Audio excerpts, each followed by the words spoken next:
Well, visiting us today is Stacia Crye. She manages the Bradley Square Mall. She's also married to Leon Shahan, and I believe she's running for public office. I'll hear about it shortly. It's going to be great to talk with her. Today is September the 27th.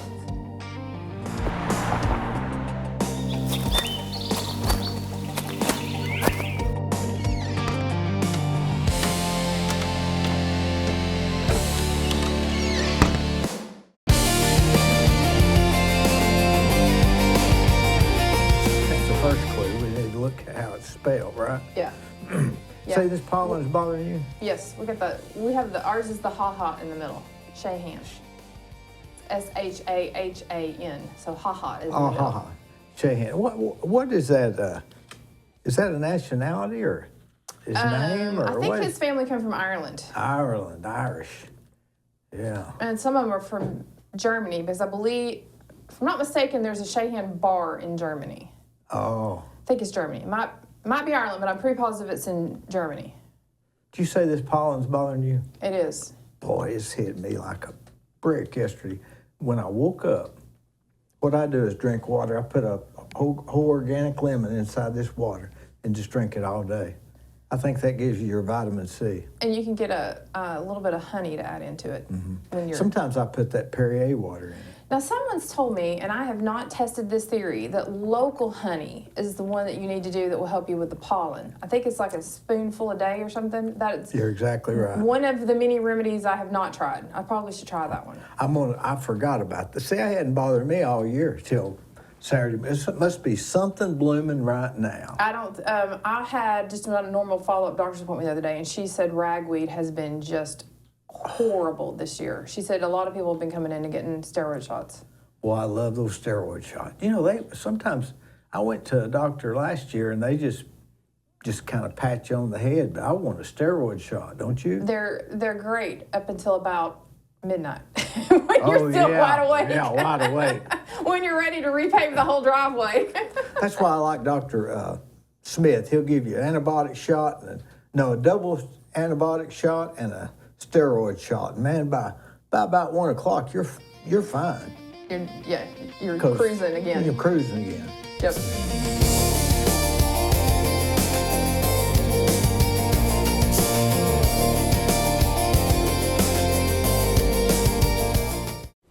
Whenever you read a story in the newspaper or see something on television about somebody getting arrested, you can naturally assume they're guilty.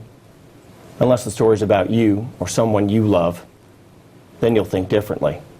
And you'll want a lawyer who will defend you. My name's Scott Canavis. If you or someone you love has been charged with a crime, call me. I'll return your phone calls, I'll work on your case, and I will defend you.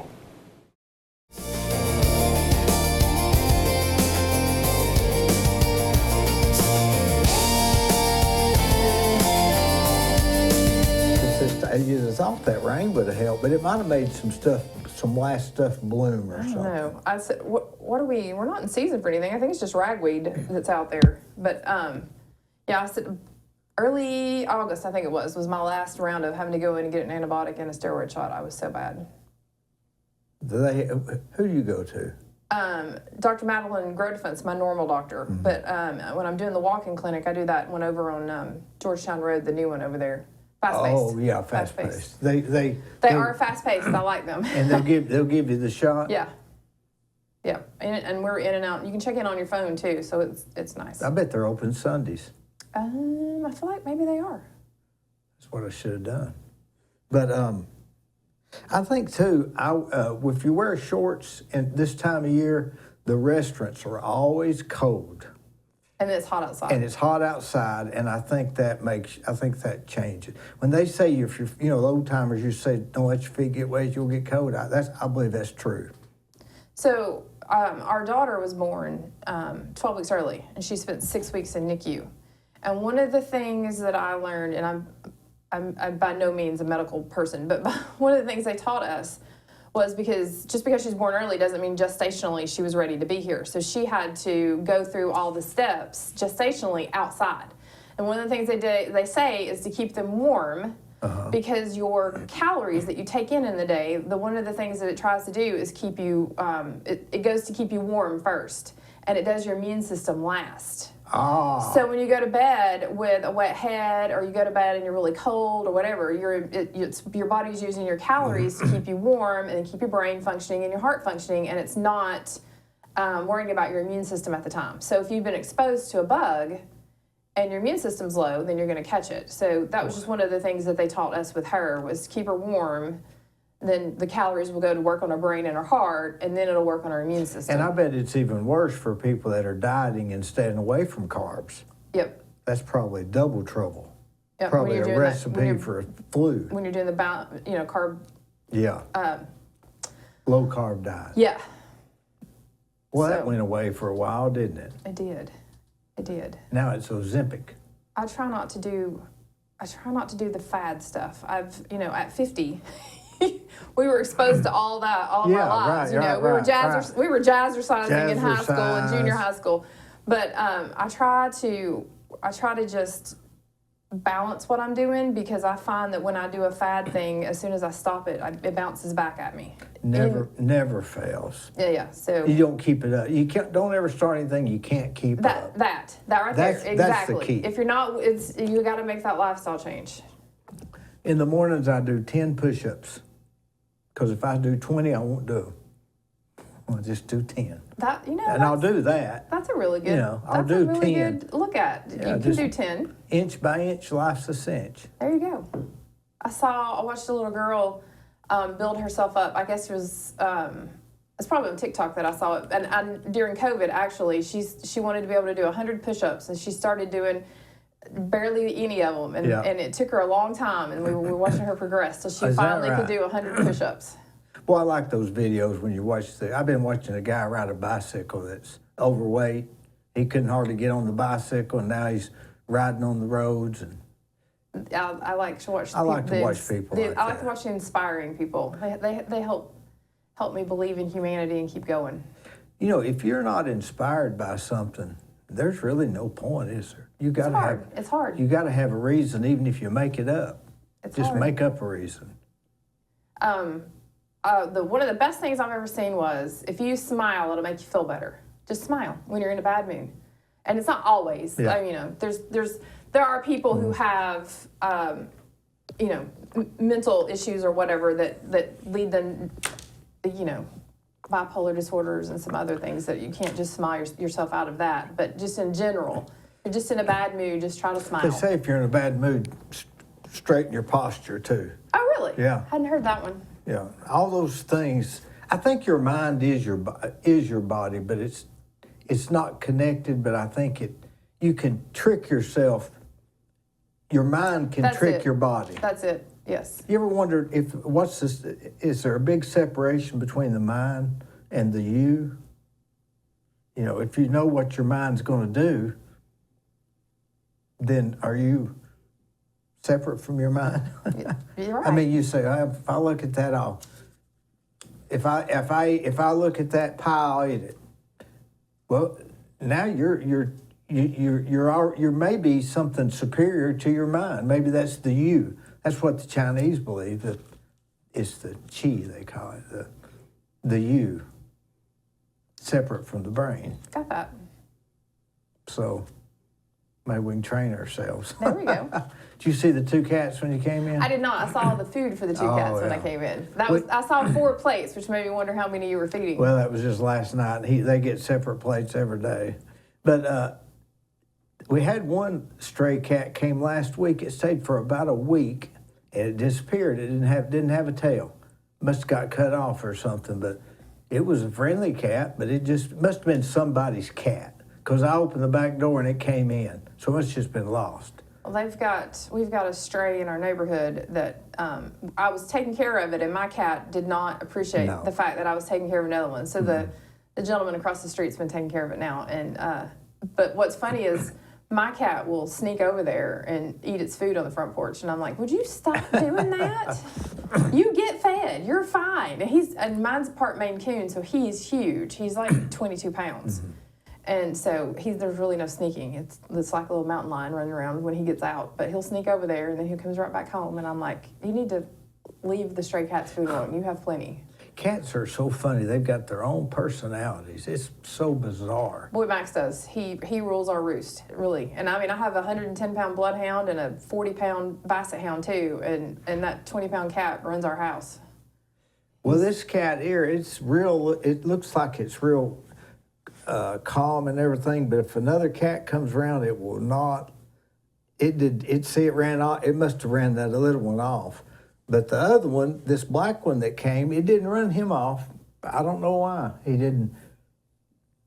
just didn't run him off. Maybe they work. I don't know why. Maybe they work their issues out in the streets. I don't know, but it's okay with him. I don't know why it is. But the other one it didn't like, and the other ones that were here, it ran off. But this black one, it's okay with it. They must have liked each other or something. So it's 2 boys though. Yep, 2 boys. That's surprising. I know, one of them was real young, though. Maybe that was it. I think people just leave them off here sometimes. Someone did say that when you have an older cat, they do better with a kitten than to bring in another adult cat. Well, that was this case. I don't. My daughter would love for me to test that theory because we told her no because we already have the 2 dogs and the cat. And the stray come up and she's like, can't we get another one? And I'm like, no, he absolutely hated having that stray around. We're not going to stress out our older cat by bringing another one in. She's like, please, I just want a kitten. You know, when you buy a cat or a dog, it's a 15-year commitment. It really is. You ever think about that? Yep. It's like if you bought a cat or a dog now, you'd be 65 before they passed away. That's a long time to commit to taking care of an animal. Both of my healthiest dogs were the pounds and the strays too.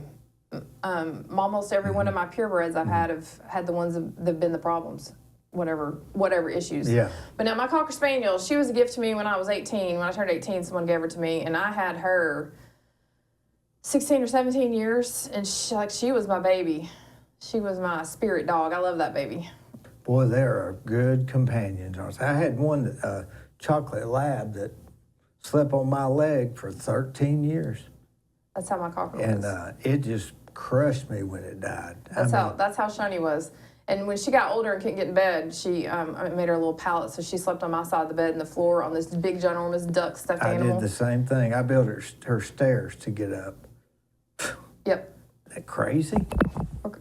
And when she died, it literally killed. It just about killed me. I mean, it was horrible. I think how you treat animals is a indicator of how you and who you are as a person. That dog loved me, though. If chocolate labs are real good dogs. I've never had a lab. Oh, they're good dogs. Chocolate labs are maybe the calmest.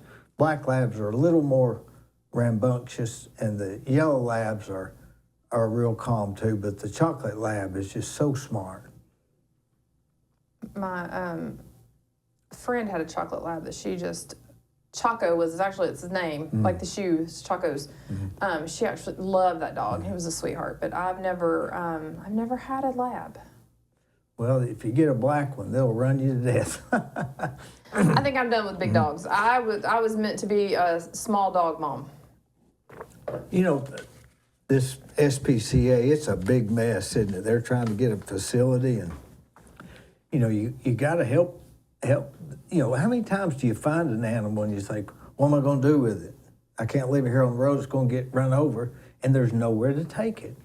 We go through it a lot with Broadway Square Mall. We get so many animals bet. up there. We've done a lot, but we also have a lot of wildlife up there too. So That's where I go on my way home to the bank through the parking lot and make my bank deposits at the new Bank of Cleveland, which is now built well. And there's a coyote that will run across that parking lot about 8 o'clock or so, and you can tell it's because it's longer than a dog. That's how you can tell if coyote. We have a lot up there. We have an entire family of deer. Just not twilight season. Actually, it should be any day now. Probably in October, we'll start seeing them on that back hill back there, right as the sun's going down, because it goes down so early. And there'll be I've counted up to 18 on that hill before. I always wondered where these where the deer sleep? I guess they just go under a clump of trees and lay down. I don't know, and that's not a lot of woods back there for them to No. live in, for there to be that many. But we have quite a few, and I'm guessing they run up and down the Greenway too, and they go on down around that way. I guess, but you'd think they'd be a little skittish. But I've noticed the deer around here are less skittish than they used to be. I really wanted to put a salt lick in up there, but my operations manager ensures me that Yeah. it is a bad idea to encourage the deer on the commercial property. I'd say so. How long have you been at the mall? This coming January will be 25 years that I've been in some form or shape management of the mall. I started 2001 as the marketing director, and I've done pretty much everything since then. Was Sharon Marr there before you, or was she there me. a while Before before me. you? She was. See, She's just, I just saw the other day, she just celebrated her 25th year with Main Street, so. Lord, so now you know we're getting old. So the mall, I remember when they built the mall, and I remember when the Village Mall was the big thing. Same. How are you born and raised in Cleveland? Yeah, I am. I'm a South Side girl. I was raised off Dalton Pike in the Mountain View subdivision area. Well, let me ask you this question. I was talking to somebody this past week, and they said that they thought that you were related to Pumpkin Cry. In some way, shape, or form, yes. I cannot tell you the way the tree goes there. He was Doyle, which his dad was Doyle. Yes. So it's going to be somewhere in my dad's cousin, I think. So your dad's, who's your dad? My dad was Stacia Crye. Stacia Crye. Mm-hmm. And he was not related to Tom? Yeah, we are. Both Toms, the architect and the one that's on the county commission. Oh, both of them? Yeah. Yep. I have been told now that I'm kin, if there's a Crye in Bradley County, I'm kin to them in some way, shape, or form. But I don't know. I'm not. I haven't chased them all. I got into Ancestry DNA, Ancestry.com really strong, and did a whole run through there. But I can't name them all. But Albert Crye was my granddad, and Arnell was my mom, and she was a white. So. But you don't know if you don't know, do you know Pumpkin? I don't know. I think he lives in Dalton now. That sounds right. I think that I feel like they were kin to Mike Crye that owned Crye's Auto Alignment. Am I wrong about that? I'm not sure. I really want to phone a friend. I think Pumpkin brother was Keith Crye.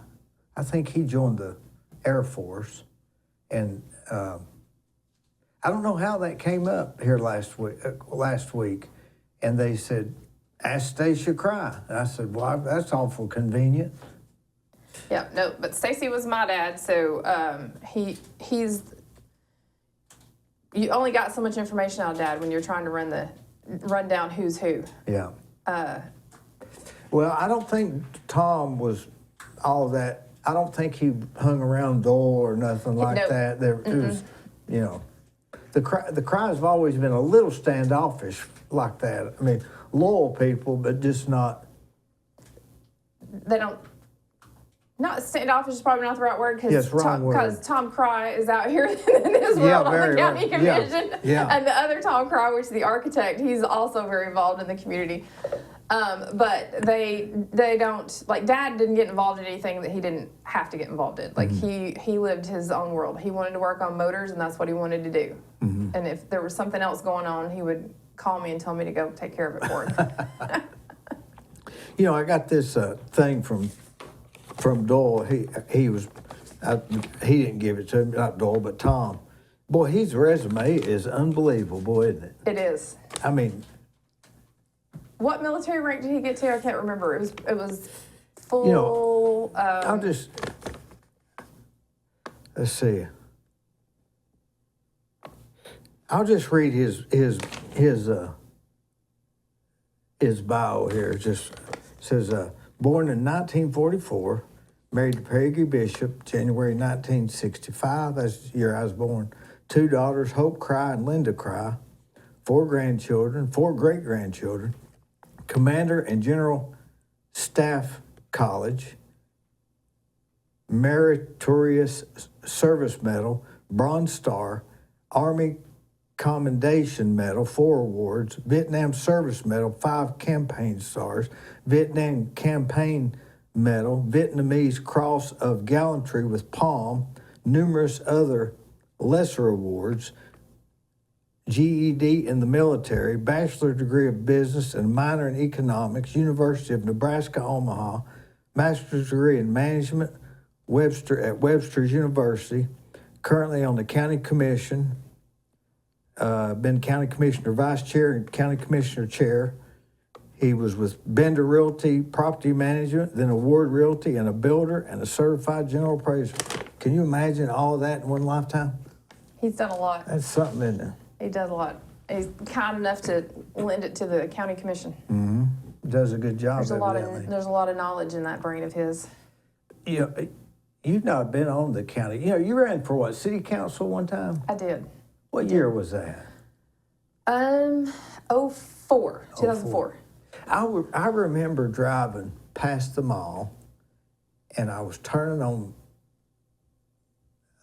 Keith Street, and I was listening to it on WCOE. It was the night of the election. I don't know where I was going, and I said, "She's gonna win," because it was like, how close? It was like. It was not a big difference between the two, but it was significant enough because it's not a very large district, so it was significant enough that. What was it? 60 votes or 230? I don't remember. I think it was more like 160.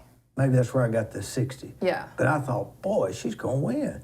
That was something, wasn't It it? was a lot of hard work. How old was you then? 20. Let's see. On election day, I was 29. Maybe that was it, just youth. I was 28 when I started and 29 when the election was over. And I aged a good 5 years in between. Was it hard? It was a lot of work. It was a lot. I learned a lot. Met a lot of people. Yeah. That was a huge step into the community. I met a lot of people doing that. A lot of good people. Yeah. So where did you say you were raised on? Over on the south side off Dalton Pike and Mountain View subdivision. Mountain View subdivision. Yep. I went to the old Waterville. I first lived on Archer Lane. So you were a road up from me. I was on Pine Drive. Yeah. Down in the I call it the valley because all the hills come down into Pine Drive. Yeah. And you knew it every time it rained. I just remember being in the bedroom and Daddy coming home for lunch one day, and that's all I really remember. Isn't that funny? That's the only thing I remember. I was 2 when we moved into that house and 18 when we moved out. So that was my... So you were born and bred down there. Yeah. Yeah. And then we lived over on Dockery Lane for just a little bit with my grandmother while mom built a house. And she's off of Durkee now. So she's still south side. A lot of people like the south side, don't they? I do. It's a good area. What's it like managing the mall? That's a big place, isn't it? It is. It is. You collect the rent? I do. So they pay the lease and you send it to the headquarters? Yep. And I do all the negotiations for all the local tenants that are on contracts instead of leases. So most of the local tenants are on special license agreements. I do all those negotiations and take care of all those tenants. And then I support all of the national deals. My leasing agent does the deal and he sends it to me and I do the leases. So I negotiate all of those terms as well. Because they're a little different, because They they've are, got national yes. lawyers and all that stuff. Yes, I get to go up against all of the corporate lawyers. When every now and again, I'm like, listen, to my owner, Shane Morrison, every now and again, I'm like, listen, I'm not a lawyer, so I'm telling you, there's something wrong with this little section of the lease that we need to work on here. But, yeah, I've been doing that for a minute. Where's he from? Baton Rouge, Louisiana. Oh, he just bought that as an investment? He did. He did, and he's done a lot of work to it. He's brought us our AMC, turned our Sears over to Dunham's, and then started the work for the outside section. So we did the demo of Kmart and all of that, and we started the development of it, and then he ended up selling that off to NLA to finish off the work out there. Well, boy, that's busy over there, isn't it? It is. 550, is it 5 below? Five Below? Yes. That's a fun little store. It's busy over there. It is. It is. You can't hardly get in and out, so it was a good move, I guess. That Ulta does really well. I think Rack Room and TJ Maxx have been happy with their move. And with TJ Maxx moving, we got a bigger Aldi out of that. So it's all been really good. Chicken Salad Chick is one of my favorite places. So did to go. Aldi's move up there? No, Aldi's is still across the street, but they took over TJ Maxx's old spot, so we got a bigger Aldi's out of it. They went from 10,000 to That's right. 20,000, I think. Yeah. Doubled in size. Boy, isn't it something when you get into that corporate world and leasing, it's just totally different, isn't it? It is. I mean, it's another ball game. It is. It is. And so during my time, I was a regional. In 2009, I was made a regional with Jones Lang LaSalle. So I was still partially over Bradley Square Mall, but I had, I had 12 malls in 8 states during that time for about 18 months that I did that before we got the new owners of the mall. And that is learning other state laws and how lucky you are to be in Tennessee is very interesting. Leasing laws and everything, right? Yep. In California, they have, you can't restrict anybody from being on your property. You have to give them a time and a place and a date where they're allowed to come do whatever. They can come protest whatever they want. It doesn't have to have anything to do with your property per se. During my time as a regional, we had to deal with that. So they would have to come in and then fill out a paper, and you would have to give them a time and a place on your property where they could protest. Because it's public? And it is private property, but they view it as you've invited the public on the property, so you have to allow all the public on, versus Tennessee law, which luckily for us, believes in private property law. So we're able to remove people. Boy, that gets complicated. It does. And every state's different. And so I was dealing with California law, Oregon law, Ohio, Wisconsin, New Jersey, Tennessee. So it was a little bit of a juggle. I was very excited when the new owners for the mall called me and said, "How about you come back and be the general manager?" I bet that was a relief. It was. I loved being a regional. I loved getting to fly around and visit people, but my heart was here in Bradley County. So, is the mall doing pretty good? Right now, I have 1 vacant space left, and all the other ones have a tenant of some shape or form in there. I got like 1 space that's being used for storage, but all the rest of them are open. The perception of it not being leased is because I don't enforce hours. They get to come and go as they please and be open when they please. So if you come in on a Monday, not a lot of tenants are open. But if you come in on a Friday, especially Friday at 5, you'll find nearly every tenant open. So it just depends on what time of the day that you're in there. And you've got a lot of entertainment type venues in there with the arcade and the AR reality place where you can wear the VR. Oh yeah. And do that. That's fun. Well, that whole industry is changing with Amazon and Walmart delivery and that sort of stuff. It's making the malls be more service and entertainment type stuff rather than just clothes, right? The whole industry is very secular. It's a fun trail to go down when you want to study it. But they started with department stores, multi-layer department stores, and each department you would go into would be a different thing. So you might have one women's store here or another women's boutique inside the department store. And then over time, they were like, well, let's just turn each one of those that were in a department store into their own store. So they pulled them out. And so department stores started to decline, and we started getting malls. And I think now we're kind of at a point where people just want to go into the store they want to go in. So it's more open air. They like to park, run in, do what they're going to do, and leave. Even if it means driving to the other end of the center. Versus me, I'm still an old school girl. I like walking through the mall with all the air conditioning. Right. So nowadays you've got more of the super regional malls that you can go to, and the local malls are just not as a big of a thing. So it's harder for us in the smaller counties like Bradley County to have a full-scale mall with all the stores in it when you've got Hamilton County and Hamilton Place Mall, and in Knoxville you've got Westtown Mall. So both of those being within driving range, that's where the stores want to be. But there's still a big need for the mall and enough people that want to go, right? Yes, I mean, and it all comes down to what we offer the community. And I've got Heaven and Earth Collective in there, and she's the same type thing as you would think as an old school department store. Each little section in her store is a different vendor that's in there. And so she's doing amazing. She's doing 8,000 square feet. So it's all in how we support her and support stores like that. And we're able to do that being a local mall. So like yesterday we had Princess Saturday, where we had, 12 princesses, I think, in there. And all the little kids got to come in and meet the princesses and go around, get their little pictures made with them. And it was so much fun. That's my favorite event that I do at the mall. But from that, all those people were inside the mall and they were going and visiting these different stores. So we try to do things that drive traffic into the mall so that they'll go visit the other local stores.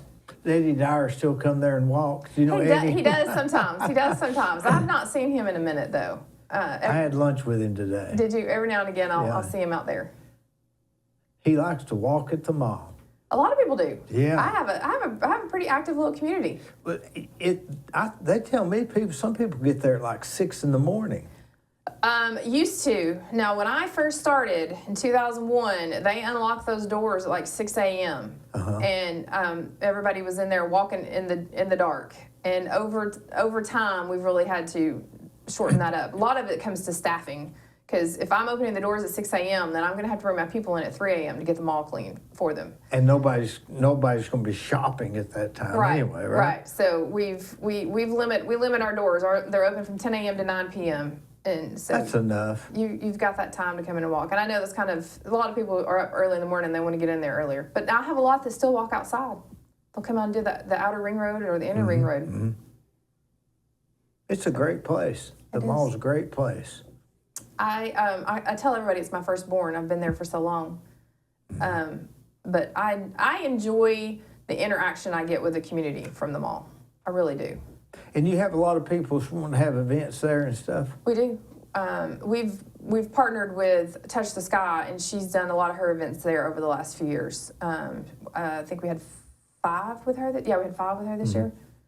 So we've got 2 more coming up with her in November and December. She brings in just a huge crowd. What's this sudden move to go into politics again? Just to change?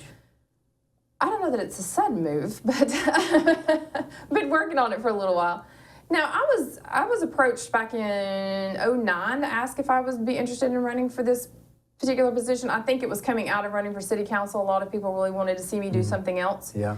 And it just wasn't a time for me to do that. So I stepped back and said, I don't think it's right for me right now to do this. And Dinah Swafford's just done an amazing job in there, and they've modernized the office, and I've enjoyed her modernization with my job. When in 2012, when we were doing the major redevelopment for the mall, it's so easy for me to go, hey, I'm looking at this Alta survey, and I've got 6 call-outs here that I don't have documentation for, and they would go and pull them from the books and send them to me, and scan them and send them to me, or not even scan them, but just pull them off and send them to me. Yeah. So that was a huge benefit for me to be able to do that. But now that Dinah is retiring, I've just stepped back and looked at it, and I think that I bring a different aspect to the job, and I can bring different leadership into the office and make it more community friendly in some ways. And this is the Register of Deeds office. It is the Register of Deeds office. I bring a different level of leadership to it that I think will be of a huge benefit for that office and the community. There's so many people that don't even know how important the Register of Deeds office is and what it does for the community. Or that there's a free service that you can sign up for to monitor deeds and your names associated with deeds to make sure that you're not scammed. I think all of Bradley County should be signed up for that, but most people don't know about it. So I just think that it's not a huge jump for me. I just think it's a different opportunity for me. And I've spent 25 years negotiating the terms and enforcing the terms of those very same documents that are being filed in the Register of Deeds office. Yeah, so I know them. So your leases are filed there also, because they're... Some of them. Usually it's a memorandum of lease that's filed there, and that's usually only anchors that do that. We don't have... I have very few national tenants that ever want to do that. I've had a couple in our lifetime do it, but most of the time it's going to be your national anchors that do it. So JCPenney's was filed there. The original Hess document was filed there. And that's because they're 5 years, or they just want to make sure, I guess, right? Well, anchors are typically 10 to 20 years in their first run, and then they have sometimes up to 20 options to renew at 5-year terms. So they want to make sure that that is preserved and protected, and that's going to be your best way to do that. Because the Register of Deeds office is to protect and preserve documents, right? And not all documents. It's the Or documents. the documents that you want protected. Well, it's to do with land and title transfers and property transfers and your houses and that kind of thing. You're not just going to take a contract that you have with Jim Bob up there, but if you're changing title of a land or business instruments like liens, that type of thing, you file those through there. I guess you could file anything you wanted to, I guess, right? No, the state restricts what can and cannot be filed through the Register of Deeds office. There's a nice big long list of documents that they can run through there. So that's, Yes. it gets into, you have to know what you can record. I guess if you record everything, they'd get full eventually, Exactly, right? exactly. And then you have to find a way to keep up with what's filed and what's not filed. So yes, it is restricted. Is the Register of Deeds partisan or nonpartisan? How's that? It is party It is affiliated? party affiliated. So I will be running in the Republican primary ticket in May next year. I wonder why that's party affiliated. I don't know why. I understand why some offices are nonpartisan and some are. What would make one? What's an office that's nonpartisan? Most of your city things are nonpartisan. Your city councils are nonpartisan. City school board is still nonpartisan, but just up until just this last election, our county school board was also nonpartisan, and the state decided to have you classify yourself for your party to run for a school board now. I wonder why they decide to do that. I wonder how that would have any effect. I think the viewpoint is that they want to know if they're electing a Democrat or Republican is mostly why they do it. Seems like that wouldn't matter, doesn't it, on some of that stuff? The Register of Deeds office is I cannot think of a least or less legislative body than the Register of Deeds office. Their job is to file the document that comes in there. That's it. Then there's nothing to do with either side of a party on whether or not you're going to file it or not. When it shows up, you're going to file that document. Or ideology, how, Yes. It just should not have anything to do with that. It is. I don't think, sitting here thinking, I'm not sure that you could come up with a less legislative body than that one. I don't know how you could. I don't know. Count the clerk and master, maybe marriages or something. I don't know. But politics is a strange thing, isn't it? It is. It is so strange. It is. People want to know which side you're on and all of that stuff, and most of us don't even know what that side's for. I've really spent the last 20 years in and around it. I've had to, with everything I do at the mall, I've had to work with city, state, and county officials. Yeah. So that's just, I've been involved in the government in some way, shape, or form for pretty much my entire time. Down to asking for them to help us with the tax-free weekend. We backed up schools so much that when we originally had tax-free weekend, it was after school had started back. And everybody had already started, there's so many school supplies that you have to have the day that you go to school. And when you don't do tax-free weekend for a week and a half after school started, it wasn't really doing the parents any good. And so we went to our rep, and I want to say it was Mayor Kevin Brooks when he was our state rep. We went to him and we're like, is there anything we can do to back this up so that these parents are able to get their school supplies during the tax-free period before school started? And they moved it to the last Friday of July. So Everything takes an act of Congress anymore. it does in some cases, but that particular one I thought was interesting. Yeah. To do what we could to help these parents out. Just a little bit. It's not a lot off, but 10% off is 10% off. And a lot of times there's sales going on that weekend too. Are there any food courts in the mall now? We have never been successful at having a food court. We've tried off and on, and it's just at no time has that mall been successful about having a food court. And I don't know why. I don't know what it is.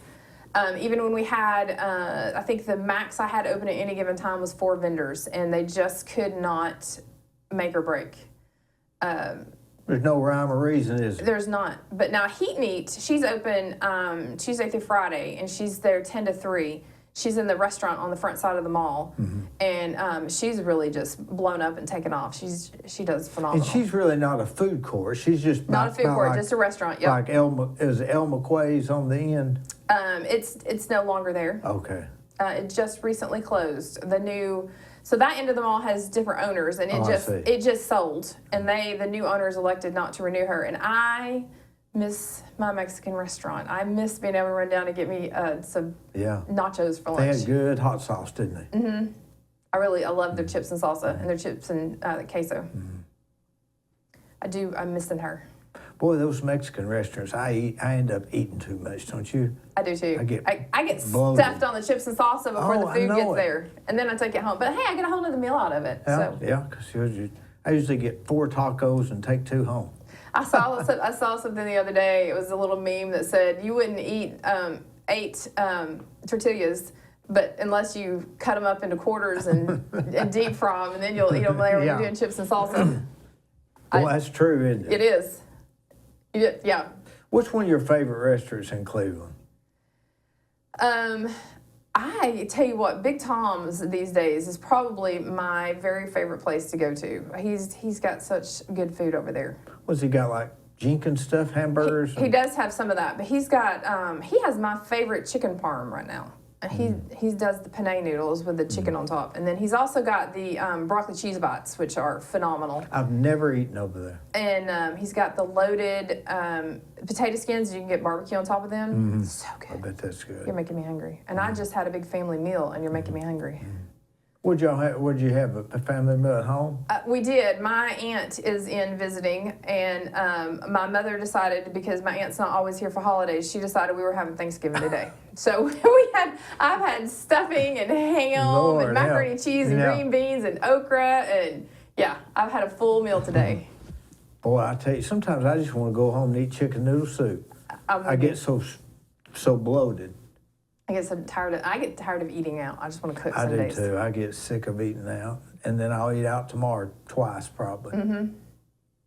Yep. What's your typical day look like at the mall? Is it you don't have to be there till 10? That's good hours, isn't it? Well, I mean the staff is in at various times, so it just depends on what I have going on in the mornings, about what time I get there. But some days I'm there at 10 and I'm stay till 8, and other days I'm there at 8 and I'm out the door early. It just depends. Some of that also depends on my daughter, because I'm her Uber driver. She's involved in everything, so. She in high school? She's in middle school. She's in 7th grade. So she wants to be in every group there is, right? Exactly, and she is, yes. So some of that, but for the most part, I do a lot of administrative work, because I've got all the budgets and payroll and whatever, any leases that need to be renewed, rent collection, collecting sales documents, and then I also, because I'm a one-stop shop, I also do all of our marketing and advertising and event planning. So I do all of that too. So like right now, I just finished Princess Saturday, and my next one will be Malloween, which is coming up on October the 25th.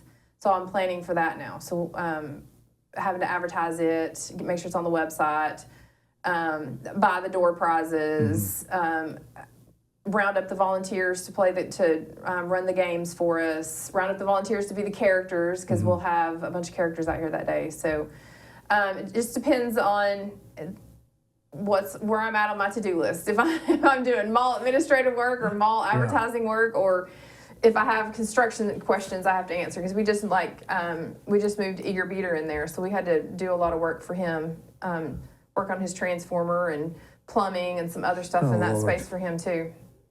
So it really just depends on what ball I'm juggling that day. Boy, that is a job. It is. It's and there's plenty of times when I've 3 a.m. the alarm's going off and I'm the closest person to respond for whatever reason. Yeah.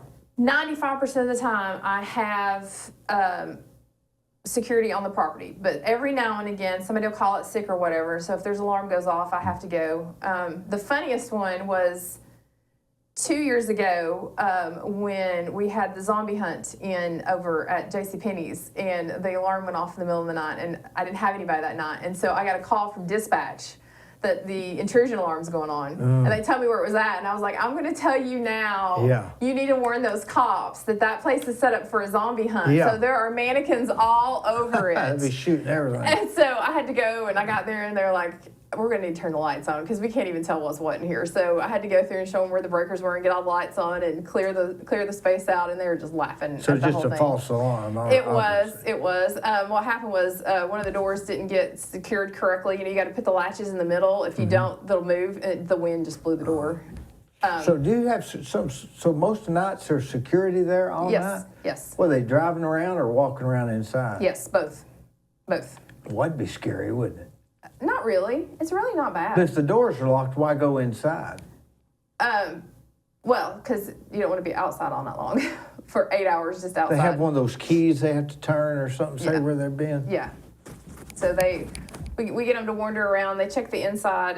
They make sure, one of the first thing they do every night is make sure all the exterior doors are locked. So they'll call if any tenant left their door unlocked or something.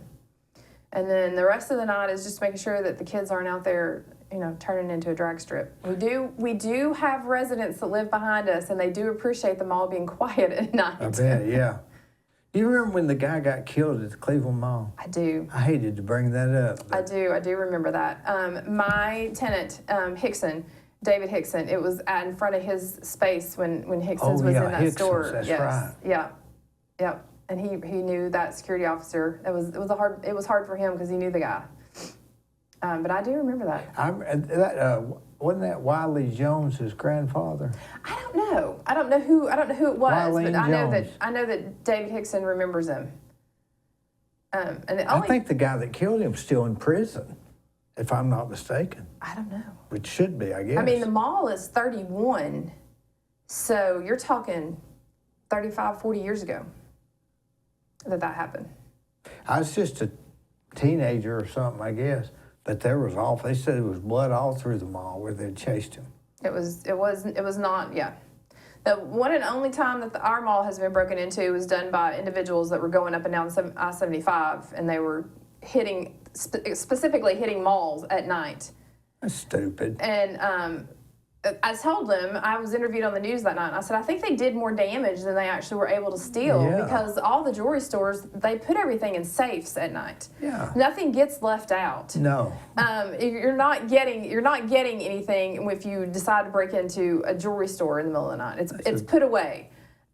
So they did far more damage. They broke our doors, even though the interior set wasn't locked. They could have just pushed them open. They broke the glass out of them, and then they broke the glass out of all of the jewelry stores, and but they ended up getting caught. I guess they're not smart, or they wouldn't have been crooks, right? Robbers. Or they wouldn't have gotten caught, I guess, is more, the truly smart ones, I guess, get away with it a little better. What's Leon doing today? Did he have to go to the family luncheon? He was at the family luncheon. He was the only guy there today. There was 13 of us, and he was the only male in the house. So what does he do on Sundays typically? We watch a lot of football in our house. Oh. We got church and football. That's your things. Unless it's the second Sunday of the month, and then we're cooking and serving over at the emergency shelter. Oh. Yeah, we do that second Sunday of every month. But today he is playing tennis. Our daughter has decided she's already a dancer and a golfer, and she's decided she wants to try a little bit of tennis. And since he played tennis in high school and he's going to teach her the first little bit of college, he's been working with her. So they're doing that today while I'm here. What's it like at the emergency shelter the second? Are you in that big room in the back? The addition that they built on in the back, yeah. We serve in there. It's very much underserved. We could use a bigger shelter, and I think we're going to be getting one. I believe that was part of this last tax increase. I think we're going to get a bigger shelter. Do they have churches bring the food and then you just serve it out? How does that work? the way I understand it is every day of the month they have different volunteers that are going to that sign up to bring the food, and some churches do it more than once a month, and other, ours is a smaller church, so we do it the second Sunday of every month. And I am the coordinator of the outreach ministry, so I will put a menu out I use Sign Up Genius, and I'll put a menu out there of what we're going to serve for the month. And I break it up as much as I can, and my amazing church signs up and brings all the food to us, and then my husband and I and a few other volunteers go in and we cook it, and then we take it over there and serve it. Well, that's a lot of work, isn't it? You know what, though? That is probably in my life one of the most rewarding things that I can do, and to give back. I am so blessed. I am from beginning to end. I have a very blessed life. And if I can give back to somebody and help them, and the emergency shelter it's not like a homeless shelter. It's a program that you have to be working. And so they are working to help these people transitionally, while they're out of a home, maybe find a job, maybe do other things they need to do, and get them back on their feet. And so we sometimes we'll see the same people for 3, 4, 5, 6 months, and then out of the blue they're gone. We're there. A lot of times they'll give us an update when we've really seen them for a long time. They'll let us know that they're doing well and they're somewhere else. And with the job that Leon has, he's actually had some of his people stay over there and through Veterans Court or other things, and help get them on their way. And so it's been a true blessing in my life to be able to do this. What do they do if they can't go there? Where would they go? Because they obviously don't have family, or they go there, right? And like I said, most people that are in emergency shelter are in transitional housing. So, or they've been in a program and they've come out of that program, and now they need the next step to help boost them up a little bit. But they're only allowed to stay a certain length of time. That may just be Well, it's first come, first serve. So, and there's not that many that can stay, right? It's not a guarantee that you even have a bed. So you have to go in and check in every day with them. And I think their max is 50. Well, I don't know how they get 50 in there, but I guess they're bunk beds or something. I think that's the max that they have, and it might even be 35. But I always plan to feed 50 people when we take food, because the next thing they do is they let them get the food out in the morning to make breakfast, anything that's there that might be breakfast related, and then they also let them make a plate to take with them that day for lunch as well. So I always try to take extra when we go over there. Well, you have paper plates and plastic silverware and that sort of stuff. Yep. What do they drink? So when I do it, so next month we're doing meatloaf. So we'll have meatloaf and a couple of entrees, and I always make sure that I take a fruit salad, and then we also take a veggie tray to them, because I like to make sure that I give them the fresh vegetables. I don't think they always get that. And then I always have tea and milk, and then I have Coke, Diet Coke, and Sprite are always the drinks that we take with whatever meal we're taking over there. And the milk usually goes really quick. We renovated that for them, that back room. Oh, did you? Yeah, they were trying to, because they didn't have anywhere to serve people. Yes, yeah. And so we did the floors. I can't remember what I did over there. It's a nice little room. It is a nice room. And they really care over there, Demetrius, and They do. I mean, they care. They do. It's not a job to him. It's something he's got to do. And that whole group over there is a really amazing group of people. Harry Johnson, Harry's the one that was there for a long time, but I don't think he's doing too well. Now, he may have some cancer or something. The guy that, I don't think he's even there now. That's who was over it before Demetrius' uncle, I think, or something. But, yeah, so on Sunday, if it's the second Sunday of the month, you can catch us in the evenings over at St. Luke's cooking, and then over at the shelter serving. Other than that, we've got church in the morning and usually football in the afternoon this time of the year. College football or NFL? Yes. Both. We're a football family. We like all football. So my daughter's not too keen on football. How long have y'all been married? So the primary election is May the 5th next year, and that will be our 19th wedding anniversary. And May the 5th. Yep, and May the 6th will be the 20th anniversary of our first date. We actually planned our wedding 1 year from our first date when we got married. On that same night? 1 day off. One day off. Yep, because we were getting married on a Saturday. You were that sure? Well, I mean, that was just what worked out for us. Yeah. When he asked me to marry him, and we were looking at dates, and I was like, why not just get married from our... Yeah. But yeah, that was one of those things. I don't think we ever looked back after our first date. it's been. He's been here how long? Is he from here originally? Yeah. I couldn't remember. Nope, he's born and raised in Bradley County. Y'all didn't know each other prior? We did not. Now, he was a city boy, and I tease him about that a lot. He went to Stewart and Cleveland Middle School and Cleveland High School, and I'm a Bradley Bayer. And we're raising a Walker Valley girl.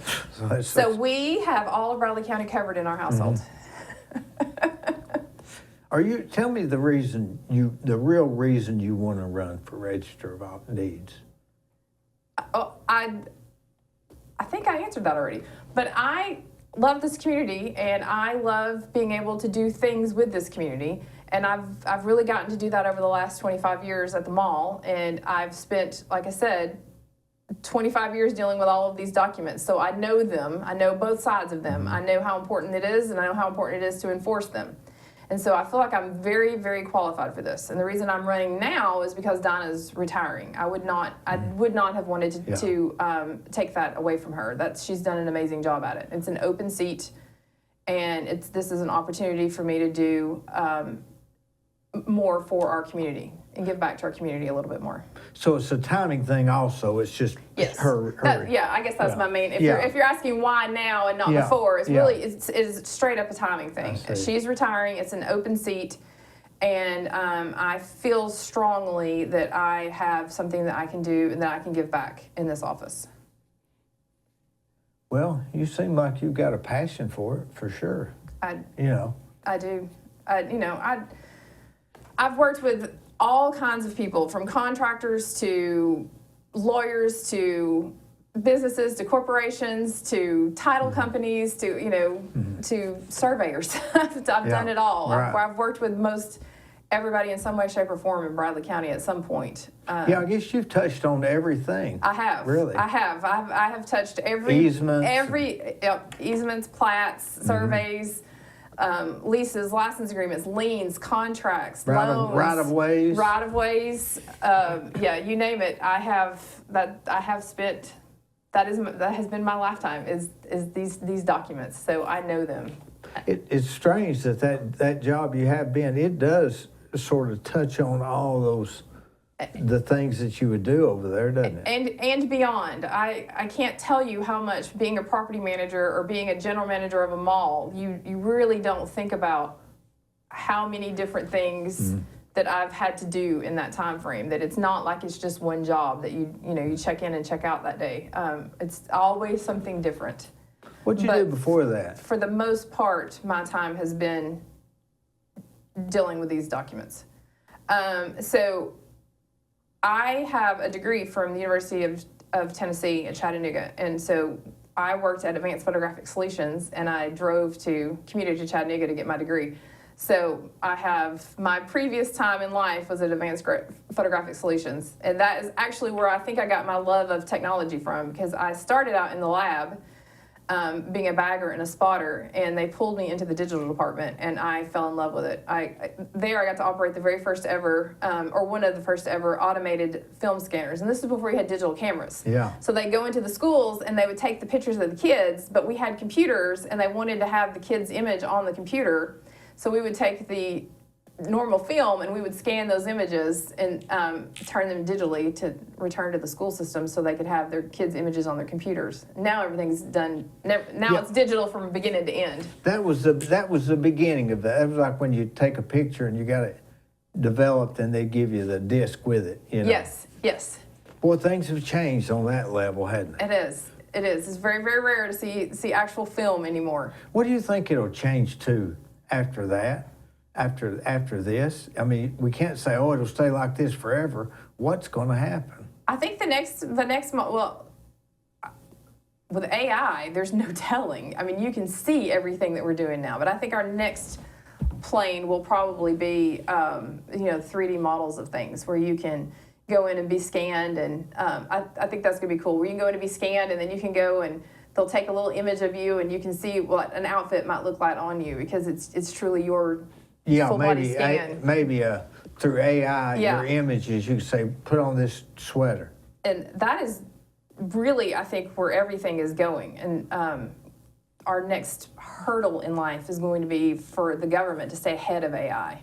And that's another thing that I'm very passionate about because, I don't know if you saw, but Graceland was nearly stolen by falsified documents. I saw that, yeah. And it's so important to me that we stay ahead of this technology and that we make sure that we're working with the government and that we have people in our government that are in knowledge of where this is going. Because I think our documents are the next thing that they go after. If you can nearly steal Graceland, what's protecting your home? Yeah. And This guy that gets on TV and says, check and see if someone's stolen your house, Mm-hmm. Is that a scam or what is that? Well, with Bradley County, you can go on their website and you go through a lot of clicks to get to it. But if you go through the Register of Deeds on the Bradley County's website, there is a free service that you can sign up for that will monitor to make sure that if your name's associated with a deed, that if it changes hands, they'll send you an email so that you'll be alerted quickly if there's something going on. And I think that we need to find ways to do that a little more in depth. I'm not sure that, are you going to read every email that comes in? But you might read a text message, a robocall, and an email in the same day about that document. Maybe. Then in a lot of counties, it's app-based now. Monroe County just updated their Register of Deeds office to a new system, and it's an app-based system. So I'm interested in looking into all of those things to find ways to better protect the people of Bradley County and do it cost effectively. Make sure we're doing it for the right reasons and at the right way. But no, I don't think you can call it a scam. I think that is definitely where we're headed in our future is going to be the next thing that they go after. I got on Microsoft Copilot the other night and I was asking a bunch of questions and I asked it about property and it said, I'm sorry, we cannot access property records, but here's how you would access property records. And it said, go to the Register of Deeds, et cetera, et cetera. But I'm wondering why, if AI is so smart, but it can't go to the Register of Deeds office or the tax assessor's office. And I don't know what's private about that. That's public. So it looks like it would just tap into the Bradley County Assessor's Office or see if the taxes are paid? Well, some of that is the wheels on the bus. So the people who have programmed the AI have given it very strict parameters on things that it's allowed to do and not do. So some of it is that, and then some of it is the state not allowing just any computer to have access to that. You have to go through certain services to do that. So in our case, Title Searcher is the one that you have to go through. So it's not going to allow you to get in there. Oh, so you could go through Title Searcher and pull up, pull a deed. Because I know I can go on some sites and pull a deed, pay a fee or something. Yep. But I wonder why AI, I guess they'd have to be registered at all. Yeah. That would be an issue. Yeah. You know, if you're going through a paid service, then you would have to. AI couldn't be a member of every service. There you go. And probably some privacy. I mean, you could ask it, if they could, you could ask it to do a title search. But just say, do a title search on this. Well, we didn't find anything wrong. Okay, they must. It's going to be so weird, isn't it? I don't know all the questions. How was your conversation with Copilot? It was really good. I've used Chat. I've had some conversations with ChatGPT. It's been interesting to see the things that it can and cannot do, and what its parameters are on things. I did Perplexity for a while, and it wasn't as good as Microsoft Copilot seems to have it pretty well down. Now Grok. I haven't messed with that one any. It was pretty good. But it seemed like Microsoft Copilot was a little bit quicker. I mean, it'd say, do you want me to write a letter? Yes. It'd say, here's your letter. Faster than you could get a pen. How does it do that? It's a predictive bot, so it does text prediction. So it's been taught.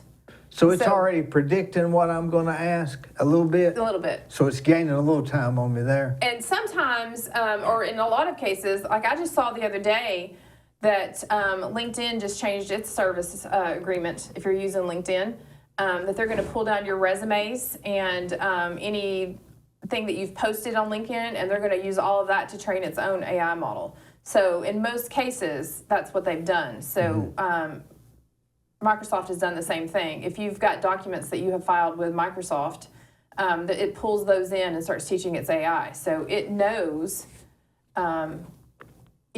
predictively the things that people ask for. So if I tell it to write a letter that's, and I don't think I've ever used it for that purpose. Like I have typed my own letter and said, go in and maybe add if there's a state law that needs to be added to it or something like that. But and so it knows how to go out and find that information and where to put it in there. Well, It's fascinating to me. I asked it, who's Dee Burris, and it says he evidently has been employed with the city, which I haven't. I was on the planning commission for a while. That's probably why. So, it found you that way. It's not completely perfect. No, I've never been employed by the city. No, it's definitely not reached perfection. I can tell you from my random conversations. So we don't need to, not yet, we don't need to predict, we don't need to say it's the end all, but they are getting better. It's so quick. It is. It's learning very, very fast. I say it's all different ones. But I know they're using AI in commercial real estate now. So, residential real estate would be the next thing. It's bizarre. I guess you could still do your own research, but you would know. Now, one thing Grok's got is it'll show you you'll ask it a question, it'll show you how many documents or websites it's going through to find it, like in real time, 200, 300, 400, 500, here's what we found. So it's really just compiling all that stuff to try to give you an answer. I'm gonna have to check that one out. I haven't used it in. And I don't think you can do as many free tries as you can with Microsoft Office. I think you get Copilot with your Microsoft Office. Yes. So I've had it build me like calendars. Like I'll do like Santa's arrival, and I want to put his hours in on an actual physical calendar to post. It's a whole lot easier to have it build that for me than for me to sit there and type in on this day or this day. But I laugh at it because every now and again it'll just get a date completely wrong. It'll be, I'm like, what year do you think this is going to be in? Because you're wrong. Right. The first is on a Tuesday, not a Wednesday or whatever. But I've used it for that type thing, and it's very handy. It was so bizarre. I was talking to it, and I said, and I started catching myself using manners. I said, do you mind if I said, I disagree with you on some of those. Can I point them out? It said, sure, point them out. Here's a brief summary before you point them out. And then I would make my argument. So that's a very compelling argument. Finally, I got it to agree with me. I have very much caught myself saying please and thank you. At the end, I said thank you. I even started to type good night. Crazy. I have caught myself doing it. Would you please? Because it's responding. It very much responds like it's cordially. Like it's just a human you're having a conversation with. I wonder if it's trying to get you to like it. But I've used it to look up, certain things to give me information on. Now I did ask it stuff that I knew was wrong, but I said I don't believe you're right, and it disagreed with me. So I don't think it's doing it on purpose. I don't think it's doing it just to make you like it. But I've wondered about that because some things it's just too easy to change its mind. Well, again, it's predictive text, so it's not a sentient being there. So it's learning. Every time you're giving it information, it's learning, and it's going out and finding things. Yeah. But my friend was telling me the other day that they put a meme into it, and they said, "Is this correct? Is the information in this correct? Is it factual based?" Yeah. And it came back and said, "No, it's not factually based. I think it's a scare tactic." And so then they went to Google and typed the same information in, and it came back that all the stuff in there was factually correct, but it had higher insinuations of it being more sinister than it was. And so he had a whole conversation with ChatGPT telling it why it was wrong, and here is the screenshots of the articles that back it up. And it said, "Thank you for teaching me." I did that too. I sent it documents. It said, if you have documents, send it. And I scanned them and sent it to him. That's the wildest thing. No, his was just news articles. He's not sending any. I don't think he was sending any actual documents in there, but he was doing news articles. I sent it documents. I said, here's the proof I'm arguing with. But I've had it look up state law for me before. I needed to ask a question about. I don't remember what it was. It was something to do with the contract, and I was like, "Go tell me tell me which Tennessee code annotated." And it spit that out. And it spit it out, and it gave me bits and pieces, not the full thing. But I was able to take that Tennessee code annotated and go over to the state's website, type that actual in, and find all the information that I wanted to see, rather than having to go dig through, because the Tennessee code annotated is a lot of information. Oh, yeah. And if you just put the word contract in, that could pull up 1,000 things. Yeah. So it was able to find me just the right part I needed, and then I was able to go do the rest of the research on my own. Even some of my questions, I had the wrong spelling, but it assumed my spelling. Like you text somebody, but you misspelled a word, it said had, it said bad or something. It knew what I was talking about. Yep. It's the wildest thing. It is, and that is our future. It's not going anywhere. We have let the genie out of the bottle. So and We it's got just to deal gonna, with it.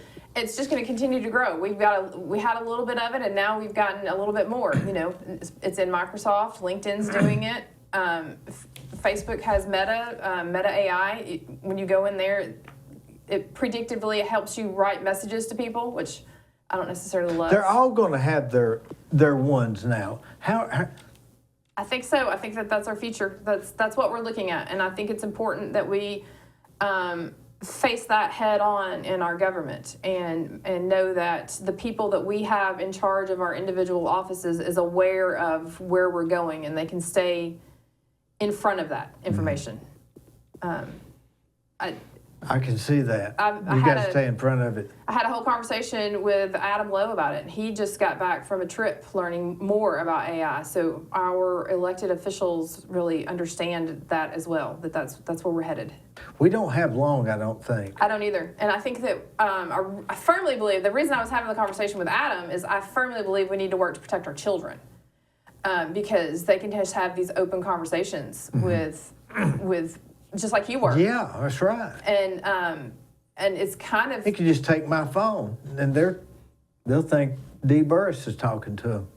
I did read an article recently that ChatGPT 4 to ChatGPT 5, they turned off some of the niceties to it because it was acting too human and people were conversing with it too much. And they turned that off a little bit in this latest release for it. Golly, that's so bizarre. It is. I don't understand it. I just know it's something we got to start thinking about. It is. I stay in front of it, reading a lot of articles about it. I like to stay in front of any type tech stuff that I can. It's almost like if you can imagine it, it's going to happen. That is where we're at. However, we still do not have the promised cars that will hover so that I can get out of a line of traffic and... No, if you did, everybody else would. That's true. But we don't... I firmly believe they will not let us have cars that hover. I think we probably have that technology, but they won't let us because they don't trust us. They've seen how we drive. We have to give 10 more minutes nearly on the average to get anywhere in Cleveland than we did, say, 5 years ago. You have to say plus 10. It is. It is.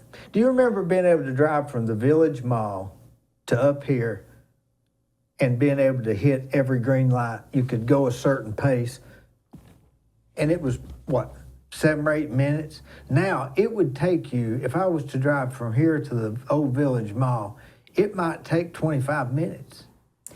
And if you do it when school is getting out, it's going to be longer than that with all the school zones we've got. And they'll go out and put the schools on the main road somewhere and slow. I think they ought to put schools off the main roads.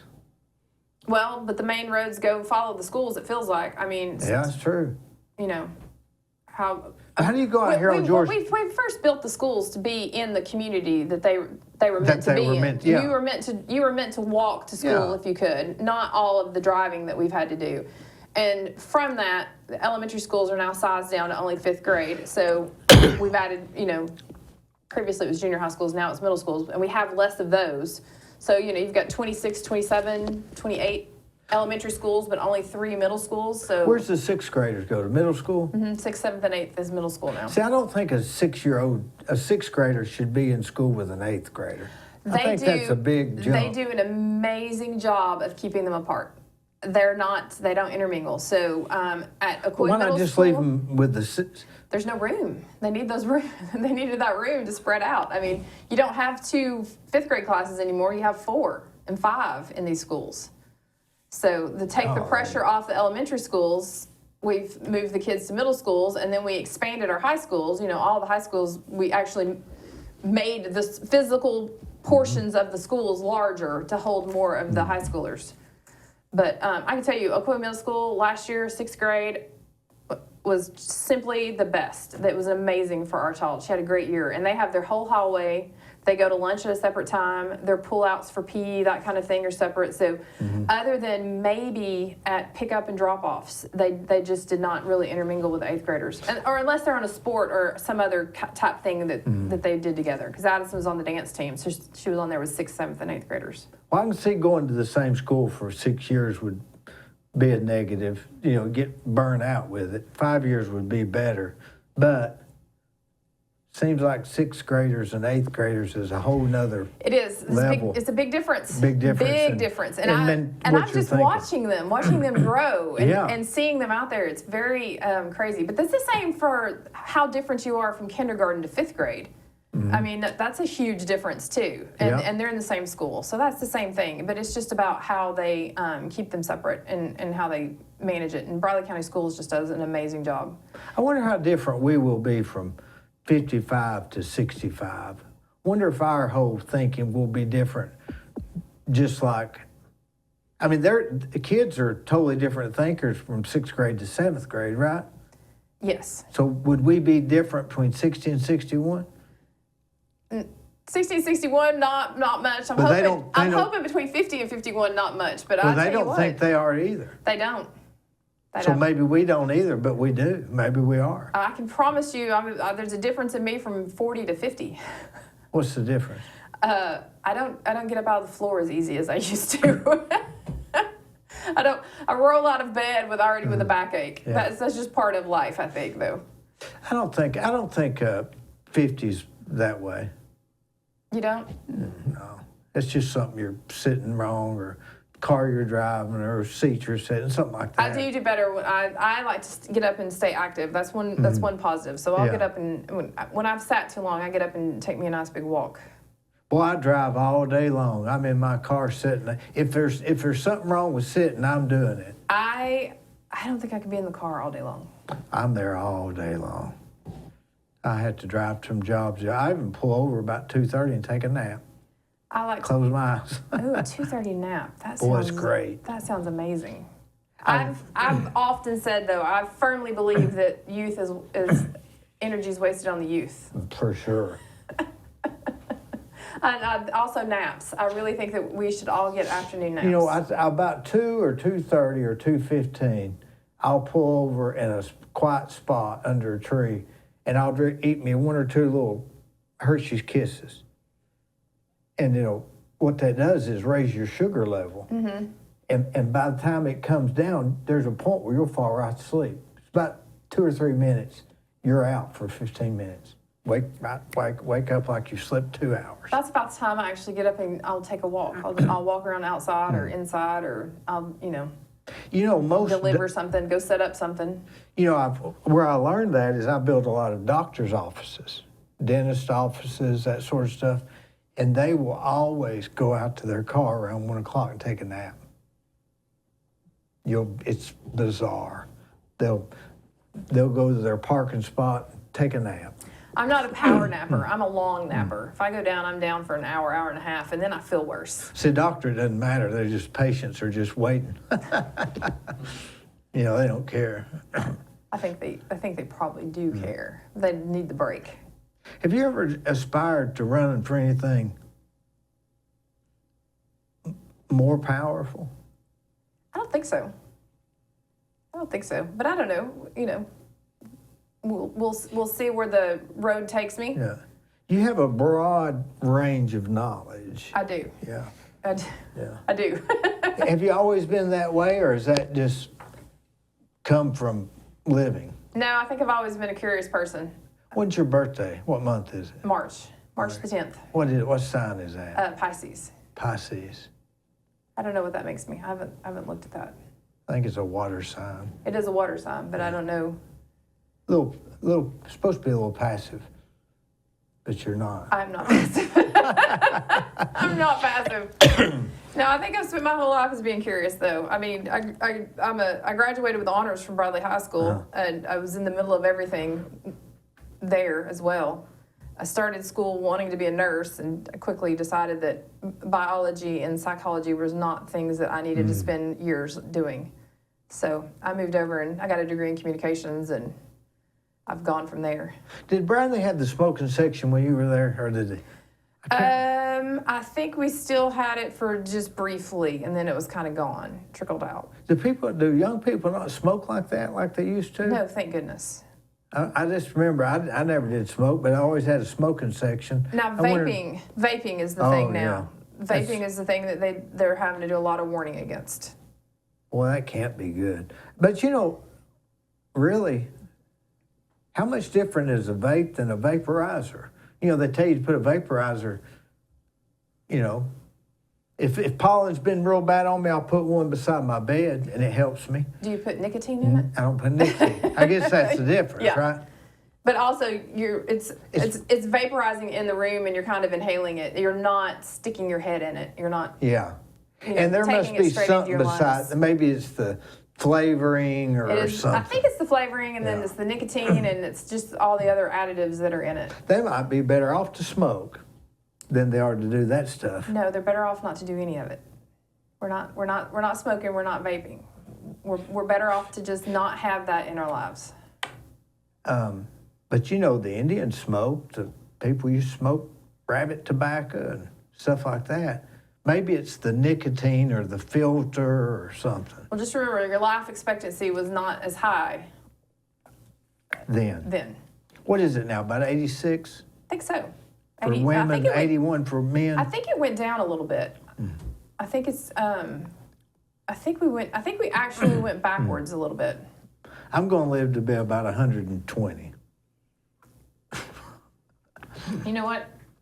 I'm going to say bless you if you're 120. That's a lot of life. How old do you feel in your mind? I forget I'm 50 a lot. I really do. I don't feel... Well, you feel about 30? Probably 35. Yeah. But I have a 12-year-old. She does keep me young. How many kids you got? Just her. She was our one and only. I was not supposed to be able to have kids, so she was a complete and utter surprise for us. And then she came 12 weeks early and spent 6 weeks in NICU. And 12 weeks early. That is like a record, isn't it? What would the record be? I think we're at 20 weeks now. I think. So that's 3 months ahead of schedule. Yeah. Is that right? Addison, 12 weeks. Yeah, she came three months early. So She was a 28-weeker. So you're supposed to pregnant's 9 months. You were 6 months. You're supposed to go 40 weeks for pregnancy. Wonder why that came so early. Well, for me, it was a really bad pregnancy because my doctor had always told me I would never be able to get pregnant without assistance and not to seek assistance because it would be a bad pregnancy. And it really, truly was a bad pregnancy for me. My blood pressure went through the roof. I gained about 180 pounds of water. And my body started shutting down. And so they had to take her early to keep us both alive. They had to take her early. And I spent a week in the hospital fighting to get better, and then she spent 6 weeks in NICU. And then so I knew, I had her at 28 weeks. Around 26 weeks, we knew that she was probably going to come early, so they gave me the steroid shots to help her lungs develop faster.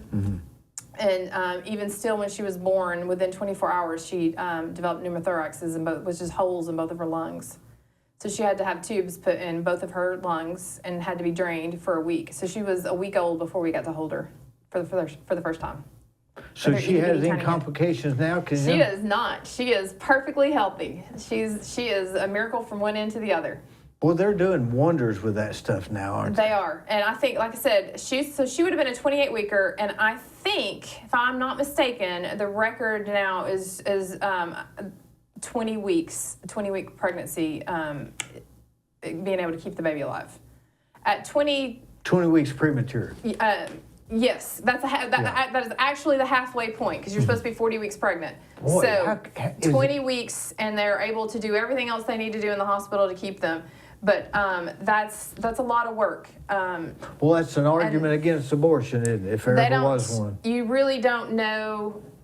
It's just a different life. I would never wish the NICU on anyone ever. Now, what is the NICU, did you say? So it's a neonatal intensive care unit, and so that's for all the babies that are born early, and they for various, some of them even born at term have to go in there if they have some sort of an issue when they come out. So she spent 6 weeks in there, and I'm still friends with her doctor and her nurse practitioners and half of her nurses. All of them have followed her on Facebook and watched her grow up, and they love celebrating her with us still to this day. And that's 12 years? 12 years. 12 years, and they still come out and they comment on her birthday and wish her happy birthday and remember whatever crazy thing it is they remember about her. One nurse called her, her name's Addison, and so one nurse called her Maddie Addie because she'd get so mad if she got cold or whatever, she'd just start screaming at them. She did not like having her diaper changed. She liked being all toasty in that isolette that she was in. Isn't that something? She was 12 weeks early and she was 12 years old. She is now, yes. So, and her birthday is March 22nd, and it's supposed to be June the 11th. Yeah, how does that work with a horoscope, I wonder? I don't know how that would work. I don't know. I guess it's when you're born. Yeah. Yeah. But, so when she was first born, they would tell you everything is corrected. So you got to remember that. So if a baby starts crawling at 6 months old, when she's 6 months old, she still has another 12 weeks until she's supposed to be 6 months old. So it's still corrected. So like she was 12 months old before she started walking. But that would have put her at 9 months had she been born on time. So all of those things. Nature corrects itself, doesn't it? Yes. Just because you're born early doesn't mean you were meant to be born early. You still have to gestationally do all of those things, and you have to correct for all of those things. And so we had to remember that all the way through. Down to, it's crazy, even her teeth. So she was 14 months old before she cut her first tooth, and most babies are cutting them at like 6 months old. So nature had to catch up with it. With everything. And even her 6-month molars, she was like almost 10 years old before, or 6-year-old molars, she was almost 10 years old before she even started cutting those. So all of those things sort of correct over time. But yeah, so she's my one and only, and she's our miracle. And we spend our life for her. Well, it sounds like everything's, you're really blessed, like you said earlier. I am. And blessed with a good husband. I am. Everybody. He's so calm, isn't he? He's calming. He is. He does. He could have been we work well psychologist, together. I think. Well, you know, his degree's in psychology. His undergrad is in psychology. Now, see, how did I know that? It is. I mean, it's funny that I picked up on that. His undergrad's in psychology, and he had a minor in history, and I also have a minor in history. So there is a lot of history documentaries that play in our household. And anytime we're driving somewhere, that's what we'll listen to is a history documentary or a podcast. And no matter what it's on. Yes, and my daughter's like, "Can we please not?" I like history too. Mysteries. I like mysteries as much as anything. Same. And Addison's like, can we find something else? She's listening to, Where'd you get that name, Addison? Civil War battlefields. She's like, can we do something else? I'm not sure why we picked Addison. I wanted Harper. And he didn't love Harper for a first name. And I said, well, can we make it her middle name? And he's like, yes. And I was like, okay, so we ran through a lot of different options. And we picked Addison. But I'll tell you, I was convinced she was a boy, and her name was going to be Harrison. So I think maybe Addison just came from the fact that she was going to be Harrison. I was convinced she was a boy. Harrison Harper. That'd have been a good name, wouldn't it? And but she surprised us. She came out fighting for the world and has stayed that way. She's wanting to live, wasn't she, the whole time? And man, does she. She takes everything bull by the horns. She won the Spangler Leadership Award for all of 6th grade last year at Ocoee Middle School. and the teachers just recognize that she's one of those kids. And she's got a great heart, and she, she even goes over to the emergency shelter with us, and she helps us cook and helps us feed over there as well. So that'll have lasting effects on her, seeing her parents help others, Yep. And she's, I firmly believe that child can negotiate a lease at this point. I just think I could turn her loose.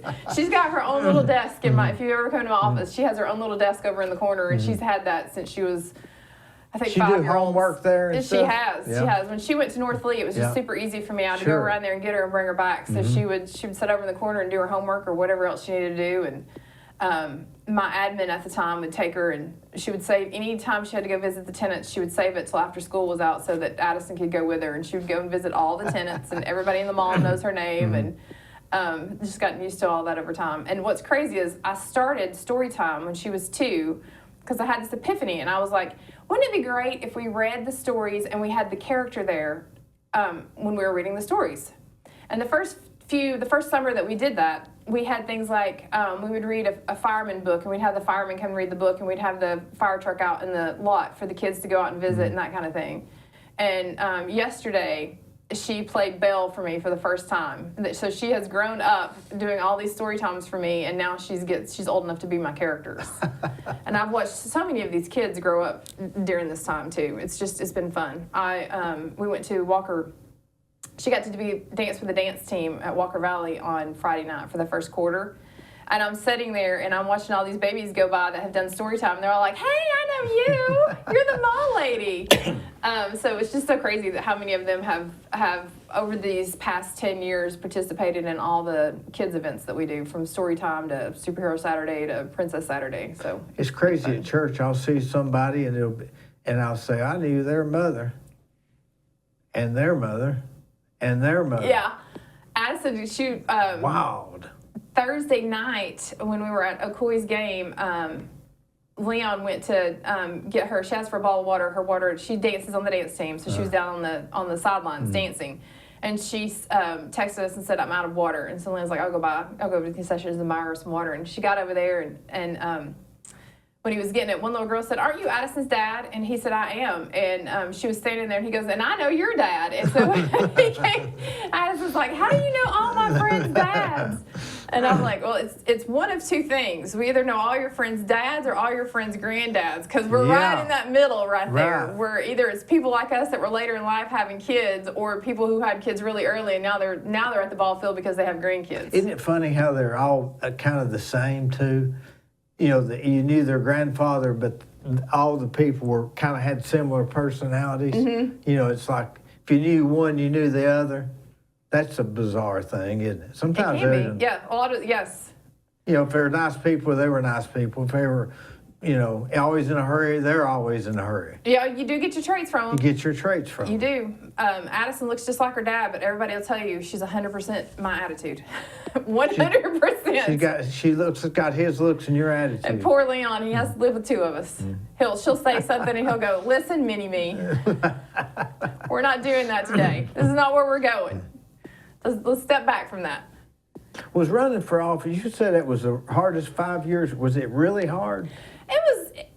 I mean, did you knock on doors? I did, but to consider, though, I was 28 and thrown in for the first time, and it was strictly because of some of the uproar that was going on. I was friends with some people, and I called to express how much I was unhappy with something, and my rep kind of laughed at me, and he went, "Okay, thanks for calling." And I was like, you know what? No, I might lose, but you're gonna have to campaign and stand by the fact that you laughed when I called you, and people are gonna know that I'm running because you laughed when I called you, and that's what I did, and I knocked on every stinking door that I could, and I had a good group of individuals that would go out and knock with me. And are you going to run this campaign similar, or is it different now since it's been 30 years? Well, it is different. 20 years. 25, 26 years. It is different, but also the same. But it is countywide. That's a lot of doors to knock on.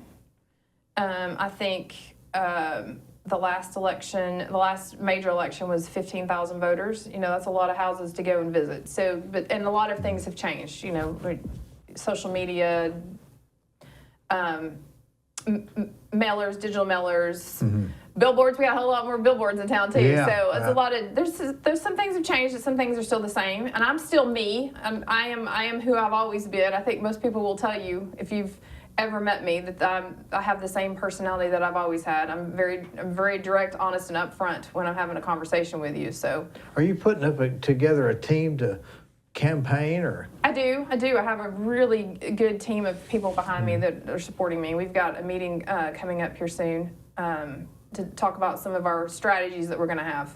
It'll start heating up when? Right after first of the year, yeah, probably? Yeah. And on the 28th, I will be speaking at the Republican Party and introducing myself to everyone. So October the 28th at 6:30 at the courthouse in the County Commission room. I hope everybody will come out and meet me and hear my thoughts on this. Are you looking forward to it? I am. And I enjoy, like I said, I enjoy doing the things I do in the community. So every event that we've gotten invited to or been to recently, I've really had a lot of fun. Just getting reacquainted with some people. I keep running into people from high school because I'm forced out of my normal bubble. Right. You know, you get into this bubble of what you do in a day, and now I've really been forced out of that in the last few months, and I've got to reconnect with a lot of people. It's been nice. You don't know how many people you know until you start thinking about how many people you know. Yeah, and I always think, if I ran, I'd get my feelings hurt. Why didn't they vote for me? Why didn't they vote for me? You can't take it personal. And especially not in this election. It's just it's an open seat, and it's going to be available for a lot of people to run. And it's not the only open seat because our trustee's retiring as well, and our county clerk Donna is retiring as well. So there's going to be a lot of open seats out there, and it's an opportunity to for everybody to get to meet new people for the different seats. But you can't get your feelings hurt. You learn that on the first one, I guess. You can't get your feelings hurt in politics. You know, it comes down to who the people of Bradley County trust more to protect their documents and protect their future. And I can't be offended if they decide that I'm not the one that they want to do it. I can't and won't be. But I'm certainly going to try to make an argument that I am the right person for the job. So you're all in. I am. I've gone too far into this now. We won't pick up our applications until December. And then I think February is the last to withdraw once you get your application turned in. I think it's February is the last that you can withdraw your application, but I'm all in. I'm here for the long run. I got 8 months. 8 more months.